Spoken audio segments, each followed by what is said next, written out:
We got a new filing by the Manhattan District Attorney's Office to try to go forward with Friday's sentencing of Donald Trump.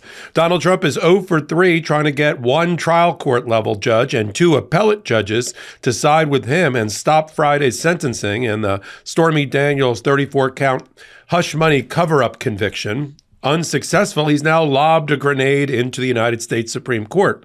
But the problem is Donald Trump's already admitted in prior filings involved with the case that this case is not about immunity, and therefore he can't use immunity to stop Friday's sentencing. I'm Michael Popok, Legal AF, and the MeidasTouch Network. Let me explain that key concession by Donald Trump many months ago in his federal case related to the Stormy Daniels prosecution kills his arguments now. He's already admitted in federal filings that what he did and what the jury proved that he did in the conspiracy around the Stormy Daniels hush money cover-up was not covered by presidential immunity, therefore not covered by the presidential immunity doctrine established by the Supreme Court over the summer. That we should be sort of done already, but I want to read to you from aspects of the Manhattan DA's new brief. This is the last brief that'll be submitted to the United States Supreme Court. They said they're going to rule later today, tomorrow, or early tomorrow morning. Remember, tomorrow morning at 9:30, Justice Merchan, unless he's stayed or stopped or blocked by the Supreme Court, U.S. Supreme Court, is going to sentence Donald Trump. Let's talk about all of this. First of all, the arguments raised by Stephen Wu, the lawyer for the Manhattan DA's office. He's their appellate lawyer. He's the one that's won all the hearings so far. Donald Trump didn't like Justice Merchan's decision not to stay his sentencing on immunity grounds because the judge says there's no such thing as presidential-elect immunity, and the immunity decision about evidence is something you can take up on appeal, and therefore I'm not going to stay your sentence. It's the last shoe that has to drop. It's the last thing to finally dispose of your criminal case, and then you can take your full-blown appeal. So you should want me to do it. Denied. Donald Trump didn't like that, ran to the first-level appellate court, the Manhattan Appellate Court, the First Department, and Justice Gessmer denied the emergency application yesterday. In addition, he lobbed in, as I suspected, an attempt at the Court of Appeals level for New York, the highest court in New York, to try to get them to side with him and stop Friday's hearing. And that court said, we're not allowing this emergency injunction. Fully brief your appeal once you're sentenced, and we'll hear from you. But no, we're not going to stop the case right now. So then Donald Trump at the same time filed this motion for stay, application for a stay of the criminal proceedings, state court criminal proceedings with the Supreme Court, an extraordinary application that has no basis in fact or law. Let me say this again. This application by Donald Trump and his lawyer, John Sauer, is scary because it doesn't seem like John Sauer, who's going to be the Supreme Court's 10th justice as the Solicitor General for Donald Trump, doesn't know what he's doing. Because this is not going to work, the arguments that they've raised, and therefore procedurally, he's got a problem. The Manhattan DA points out in their brief, which I'm going to read from in a minute, that the Supreme Court lacks jurisdiction to even hear this wholly state court criminal matter in a federal court because Donald Trump has not exhausted all of his appellate remedies. He hasn't completed his briefing through the Appellate Division, First Department, the Manhattan Appellate Court, nor the Court of Appeals. This is a wholly criminal case that the Supreme Court should stay out of. It's only under extraordinary circumstances not present here that they should interfere with the normal garden variety prosecution process in state court against somebody who's been convicted of a crime, regardless of whether it's Donald Trump or not. So that's the first argument that they raise. The second argument they raise that this is an ongoing state criminal case, and under Supreme Court precedent, they should not now be being some sort of a super appellate court before the record is even complete, before the state court, appellate courts have even had a chance to have briefing and see the record and then make determinations about whether Justice Merchan was right or wrong on evidence decisions during the course of a trial. That's not the role of the Supreme Court. This is not a proper record before the Supreme Court. It hasn't been developed. It's 6 months or a year away from being a proper record, and they know it. The next argument that they raise in their brief, the Manhattan DA, as to why the Supreme Court should butt out and not get involved with blocking the sentencing, let Donald Trump be sentenced, is that there's no such thing as president-elect immunity. That is nothing about immunity is implicated by the facts of the case. Donald Trump was not the president when he participated in the conspiracy to interfere with the 2016 election, obviously. Purpose of the conspiracy was to interfere with the election. So he wasn't president during, 99% of the evidence presented to the jury. He wasn't president when he was charged. He wasn't president when he was indicted. He wasn't president when he was tried or convicted, nor when he will be sentenced. And so they point out, first of all, Donald Trump has already conceded in prior federal filings that this is not an immunity case, that nothing about what he was charged with and convicted of smacks or triggers the immunity doctrine analysis. The only issue is whether certain evidence, certain stray, discrete strands of evidence presented to the jury, mainly through three people, somehow are cloaked with temporary presidential immunity, and therefore the whole conviction, 34-count conviction, should be thrown out. So a couple of stray comments by Michael Cohen about meeting Donald Trump in the White House to get paid back for the conspiracy. A couple of comments by Madeline Westerhout, who was Donald Trump's EA, executive assistant, doing some scheduling for him. And a couple of stray comments by Hope Hicks, who was the communications director at the time, or press secretary. That's against the mountain of evidence that went on for weeks and dozens of witnesses that the jury heard from about this conspiracy, including from 2/3 of the conspirators, one being Michael Cohen and the other being David Picard, who used to be the editor of the National Enquirer and a friend of Donald Trump. What more did the jury need? So let me read to you from the briefing, because of course they do a great job. And just give you the timeline here. This brief is in. That's it. Supreme Court said they're going to rule. They indicated they're going to rule before Friday in the sentencing. I expect it later today. I'll come back here on MeidasTouch and give you an update. But let me tell you where we're at as of right this minute. Here we go. I want to tell you about one of my favorite brands in the entire health and wellness world, Qualia. I've never felt better lately, in part because of the Qualia's products I'm using regularly. Qualia's science team is tackling some of the most challenging aspects of health and wellness that we all face.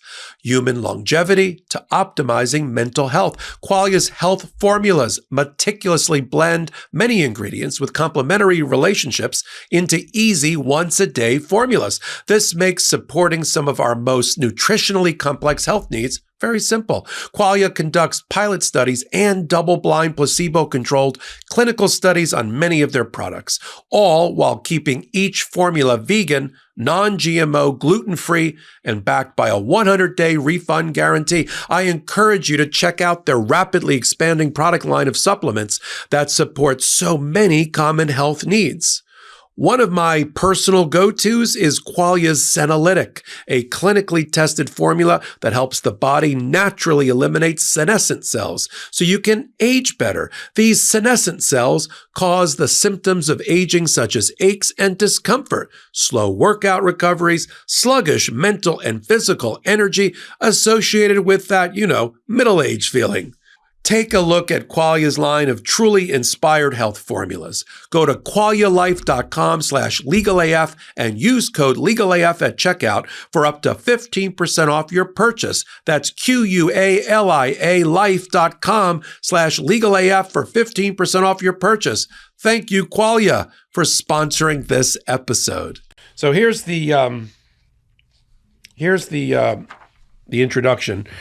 Trump is the defendant in a criminal action in the Supreme Court in New York. While he was a private citizen, defendant was charged, tried, and convicted for conduct that he concedes is wholly unofficial and for which there is no presidential immunity, citing Trump versus U.S., a case that went before Judge Hellerstein when Donald Trump tried to remove the case. He admitted it and conceded then. He can't change his legal position now. That's called improperly changed positions. He is stopped from arguing anything to the contrary. And that's in the first line of their brief. Then they talk about the conviction, the entry of the judgment, the fact that the sentencing was only postponed for 6 months because Donald Trump requested it. And then one sentence, all on page 1, one sentence, defendant may appeal every preserved argument in the ordinary course, like any other appellant, including his claims regarding the purportedly erroneous admission of official acts evidence at trial. That's what you do, not now in an emergency stay application to the Supreme Court before the record is complete. As a threshold matter, on page 2, the Manhattan DA says, this court lacks jurisdiction. The Supreme Court lacks jurisdiction over a state court's management of its ongoing criminal trial when defendant has not exhausted his state law remedies and there has been no final judgment. That's what we're waiting for. The final judgment or decree only happens after the sentence. Then Donald Trump can take his appeal. Everything else is too early, too premature, and denies the court jurisdiction. That's the fundamental argument. They then address the other arguments that Donald Trump has made. Defendant claims that his recent election as president immediately entitled him to the same immunity from prosecution as the sitting president and thus exempts him from the January 10th sentencing. That is, defendant makes the unprecedented claim that the temporary presidential immunity he will possess in the future fully immunizes him now, weeks before he even takes office. And they just summarize it this way, the Manhattan DA to the court. Non-employees of the government do not exercise any official function that would be impaired by the conclusion of a criminal case against a private citizen for private conduct. That's sticking it to Donald Trump. They then go on to say that for this type of claim on page 3, for this type of claim, although ostensibly based on immunity, the only argument Donald Trump has is certain evidence had the imprimatur, the odor of immunity. It's just certain stray pieces of evidence. But they say for that argument to work and to support this appeal, he's trying to argue he's immune from suit on the underlying charges. But that's not what he's trying to argue in his main case in chief. They then go on to describe the case. And here's how they describe the charges against Donald Trump. As described in the statement of facts of the indictment, and as later established by evidence at trial, defendant and his co-conspirators orchestrated a scheme to interfere with the 2016 presidential election by suppressing negative information that could damage defendant's presidential campaign. They executed the scheme through a variety of means, including by purchasing the rights to and then refusing to publish a story about an extramarital affair between defendant and Stormy Daniels, an adult film actress. And then they go on. Now, here's the part where they take Donald Trump to task for this new changed position, which is actually improper and should be easily rejected by the court. Here's what they say on that. On page 19, they say, here, by contrast, defendant has conceded, that's Trump, that the underlying criminal charges involved purely private and unofficial conduct that does not reflect in any way the color of his presidential official duties. That was a filing back in the case to try to remove it to federal court that Judge Hellerstein shot down. This criminal proceeding thus does not implicate the legal question that defendant asked this court to review. Somebody better tap Donald Trump on the shoulder and tell him that his prior lawyers, when they filed what they filed 2 years ago, they didn't raise this immunity issue, and they can't raise it now. Here's what I think is going to happen now that both briefs are in. I think the United States Supreme Court is going to sit on the sidelines. I don't think they're going to intervene. I don't think they're going to stay the case. I don't think they're even going to stay Friday. They should let Friday come and go, let Donald Trump be sentenced. He's not going to go to jail. We already know that from Justice Merchan. Let him take a full appeal into 2025 in the state court proceeding, and he can raise all of his issues there about what Justice Merchan did or didn't do about evidence during a trial, run-of-the-mill stuff there. And that's his appellate process, and he doesn't get to jump the track and go to federal court again. He's tried that 3 times in the case. It's all been rejected. That's what should happen. But with Justice Roberts, with the out-of-control MAGA alt-right wing of the Supreme Court, can they get 5 votes? I don't know. I think it's going to be a battle right now internally for Amy Coney Barrett to bring Roberts back to his senses and not have this be his legacy, his continued legacy. His legacy is already circling the drain of history, right? Roberts, for everything that's happened on his watch, from a woman's right to choose being constitutionally denied her to all the issues related to the administrative state and how he's destroyed the ability of agencies to protect health and safety. And now, of course, giving Donald Trump the immunity and therefore destroying the co-equal branches of government and our checks and balance system. Does he want to grab the third rail of immunity one more time, Roberts?